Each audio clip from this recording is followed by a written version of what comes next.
trying to move forward in life, but something keeps pulling you back. You make changes, chase goals, even reinvent yourself. But deep down, the same emotional weight lingers.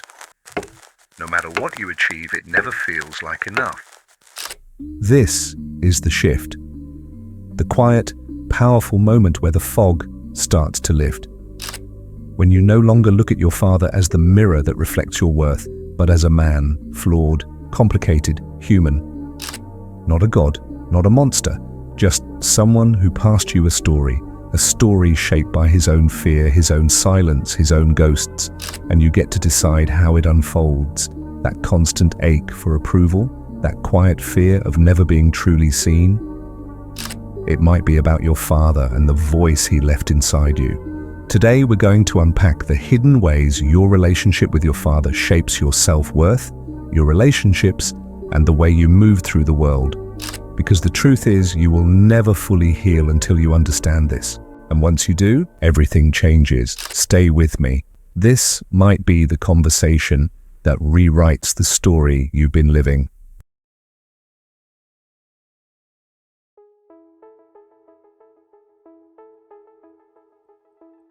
The father archetype. From the moment you begin to form a sense of self, the father isn't just a man in your life, he becomes a symbol, not always spoken, not always obvious, but deeply felt. Carl Jung called it an archetype, an unconscious image of power, discipline, identity. It seeps into your mind before you even know how to speak.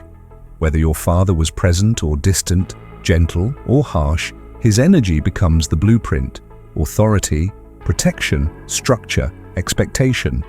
You learn to navigate the world not just through what he said, but through what he didn't, through what you felt in his presence or in his absence. Some grow up under the weight of silent judgment, others under the burden of unreachable standards. And even if he was loving, if his love came with conditions, obedience, strength, success, you learned that being enough meant becoming something you're not. Slowly, your authenticity erodes. You become a performer seeking applause from someone who may never clap.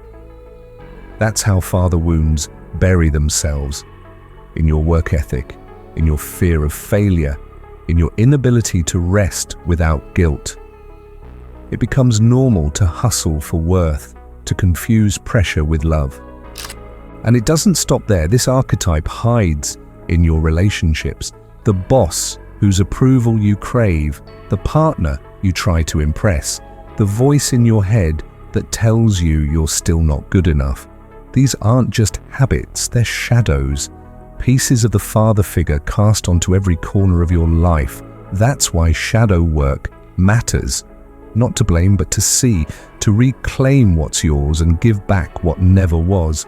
The cracked foundation doesn't have to remain broken, but first you have to look down into the dark where the real father lives. Not just the man, but the story you built around him.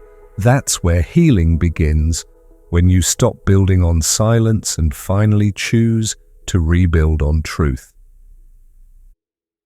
The hidden scripts you follow. You may not remember every interaction, but your nervous system does. It memorizes tone, posture, silence. It remembers how it felt to be seen or ignored by the one you looked to for strength. If your father was critical, you learned that love must be earned through performance. You began to equate mistakes with rejection and praise with survival. That's how perfectionism is born, not from ambition, but from fear. A quiet terror that being imperfect makes you unworthy of love. If he was distant or emotionally absent, that emptiness didn't just stay in the past. It grew into a hunger, a search for connection in people who can't offer it. You start chasing the cold because it feels familiar. You mistake detachment for mystery. Withdrawal becomes seductive. And before you know it, you're addicted to trying to win affection from those who mirror his absence. Even if your father loved you, if that love came wrapped in expectations, grades, toughness, obedience, you may now feel that peace is dangerous, rest feels lazy, softness feels weak. Your identity becomes tied to doing, proving, earning. You stop asking what you want because you're too busy becoming who you think you need to be. These aren't choices, they're inherited roles. Scripts passed down in the dark. You didn't write them, but they still dictate your lines. Every relationship, every success, every breakdown, they all trace back to a role you never auditioned for. Shadow work isn't about rewriting the play overnight. It's about realizing you're in one. It's about stepping off the stage and asking, who am I when I stop performing? Because if you don't pause to question the script, you will keep playing a version of yourself that was never truly yours. Healing begins the moment you see the role for what it is, a survival story. But you're not just here to survive. You're here to reclaim authorship and finally choose who you become. When silence speaks the loudest. Sometimes the damage isn't loud, it's quiet. It doesn't come from screams or slammed doors. It comes from the spaces in between, from the silence after your best effort, from the pat on the back that never came. Maybe your father was around, at dinner, in the house, fixing things, but his eyes didn't meet yours. His words rarely landed. There was no "I'm proud of you," no warmth in his voice, only a quiet, distant presence that left you guessing where you stood. That kind of absence rewires your brain. Not all at once, but slowly. You begin to think love isn't something given, it's something you have to earn. With perfect grades, with toughness, with accomplishments stacked like trophies, each one a silent question. Am I enough now? And when you don't get an answer, you try harder, push further, smile wider. You learn how to perform, not how to feel. You grow into an adult who can't stop climbing, who can't rest without guilt. Because somewhere deep in your subconscious still sits a boy trying to make his father look up. And every success is just another audition, another scene in a play you didn't realize you were cast in. That's the trap of unspoken expectations. They don't need to be yelled to be enforced. They shape your life without a single word. Shadow psychology begins when you stop mistaking your striving for ambition and start seeing it as survival. When you stop calling your self-neglect discipline. The truth is, you're not chasing a goal. You're chasing a ghost, the version of your father who finally sees you. But ghosts don't applaud, they don't change, and they don't heal. Only you can do that, by grieving what never came, by breaking the pact of silence, by realizing the love you needed then is the love you must now give yourself. That's when the silence loses its grip. That's when you begin to hear your own voice again. Reclaiming your power. The good news is the story doesn't have to end the way it started. No matter how deep the pattern runs, no matter how long you've been living someone else's script, you can rewrite it. Jung called this individuation. It's not a quick fix. It's not about forgetting or blaming or erasing.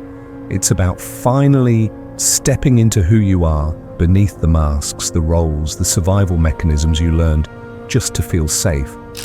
Reclaiming your power doesn't mean rejecting your father. It means seeing him without the mythology. Not as the superhero you longed for, not as the villain you resented, but as a man, a product of his own fears, his own wounds, his own unhealed stories. You start to realize that the silence, the pressure, the expectations, they weren't personal, they were inherited, passed down like old armor, built for a world that no longer exists. And once you see that, something shifts. You stop waiting for the apology, the recognition. The moment he finally says what you always needed to hear, you realize you've spent your life standing at a locked that door, holding your breath.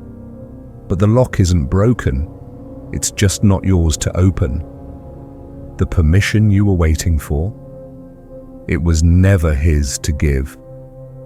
You take it back, not with anger, but with clarity. You begin to lead yourself. Make choices based on your values, not your fears. Set boundaries that honor who you're becoming, not who you were told to be. You no longer reject the pain, you understand it. You sit with it, and then you decide, this ends with me. That's what reclaiming power looks like. Not noise, not rebellion, but quiet, steady authorship. A willingness to carry your story forward, not as a victim of it, but as the writer of what comes next. Where are you still seeking his voice? Take a look at your life, not the surface, but the subtle patterns underneath. The urgency behind your success. The pressure behind your people-pleasing. The way your stomach knots in the presence of authority. You call it drive, you call it ambition.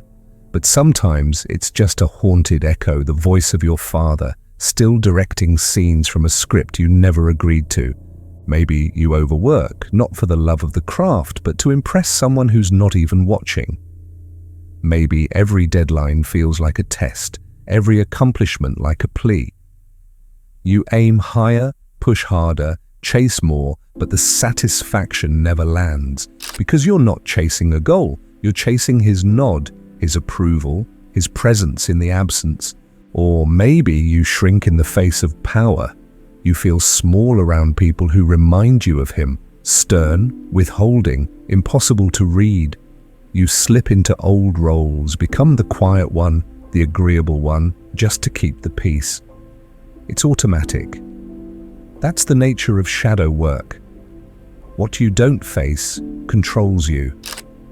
And in relationships, the pattern repeats. You over-explain. You try to prove your worth. You mistake control for love. And each time you bend to be enough, it's not for the person in front of you, it's for the father figure behind them. Jung warned us, until we make the unconscious conscious, it will run our lives and we'll just call it fate. But fate isn't fixed. It's interrupted the moment you ask, whose voice is this really? The one that criticizes, rushes, demands. The one that whispers, not enough. Is it your truth or his shadow still lingering? Awareness is the beginning of power. Once you name the projection, you loosen its grip. You return that voice to its rightful owner. And what's left in the silence?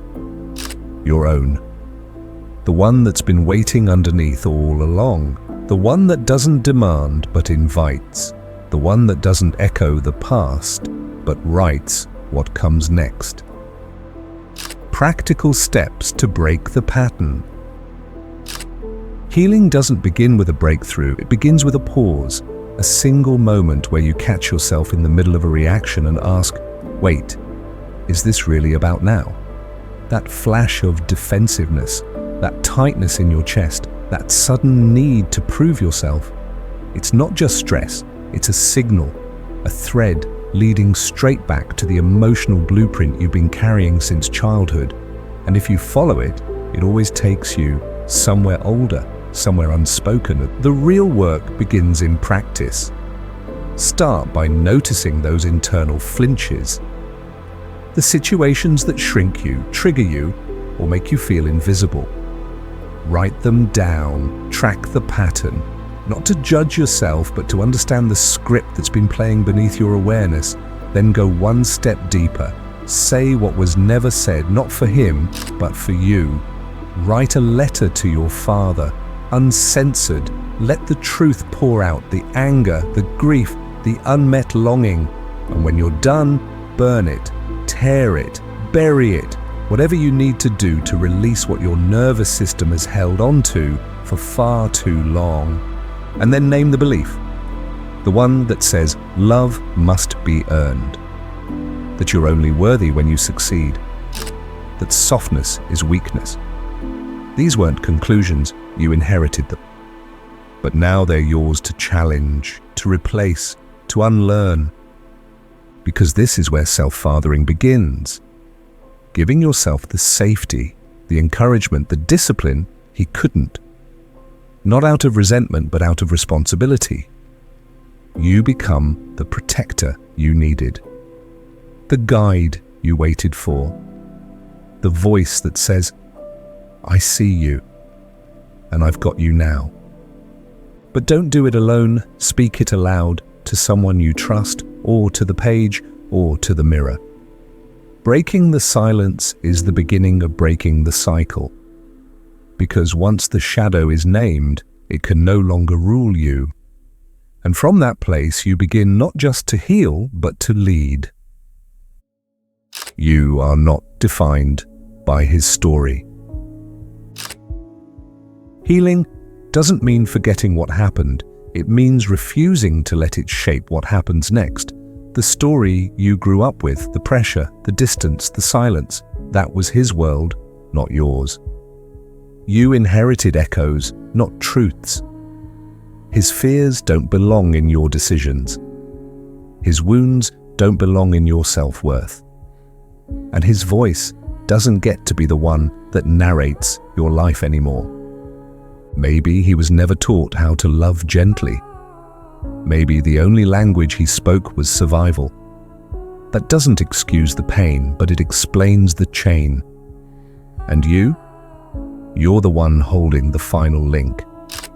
That's what makes this moment powerful. You can choose to carry the weight, or you can lay it down. You can repeat the pattern, or you can rewrite the script. The past isn't yours to fix, but the future is yours to shape. You don't have to become what hurt you. You don't have to keep proving yourself to a ghost. The need for permission, the hunger for validation, the ache to be seen, none of that is weakness. It's memory. A nervous system still echoing with not enough.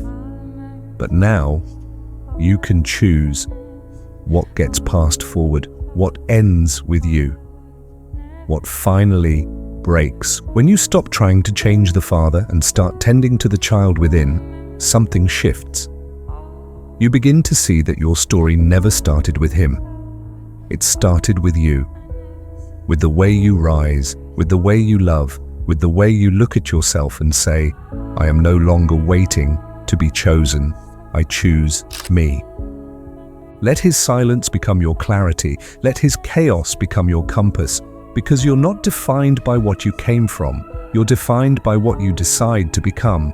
And the power to begin again has always been yours. This is the moment it changes. If you're still here, it's not by accident. Something in you is done with pretending, done performing for approval that never truly satisfied, done chasing the shadows of a man who may never understand what you needed. Maybe for the first time, you're ready to stop playing the role you were cast in and finally write your own. This is the shift, the quiet, powerful moment where the fog starts to lift. When you no longer look at your father as the mirror that reflects your worth, but as a man, flawed, complicated, human. Not a god, not a monster, just someone who passed you a story shaped by his own fear, his own silence, his own ghosts. But now that story is in your hands, and you get to decide how it unfolds. Blame starts to lose its edge when you understand the wound beneath it. When you see that his emotional distance was never about you. When you realize that the love you needed, the words you craved, the safety you longed for, those aren't things you keep begging for. They're things you start giving to yourself. Not because he failed, but because you're no longer waiting. This is the moment it changes, not in loud declarations, but in subtle, permanent decisions. You stop abandoning yourself to keep the peace. You stop running from your own needs. You stop reenacting the script and start rewriting it with intention. Because your inner child doesn't need another performance. He needs you now, showing up with presence and power. You can't go back. and change how the story began, but you're not meant to. You're here to decide how it ends.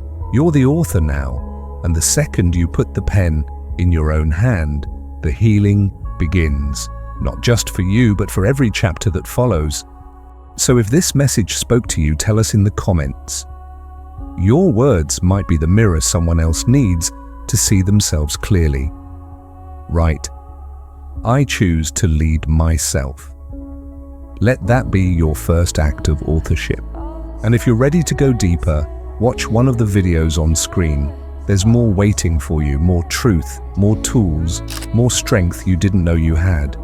Thank you for being here, for feeling, for remembering, for healing. And as always, thank you for being a part of Mosaic Mind.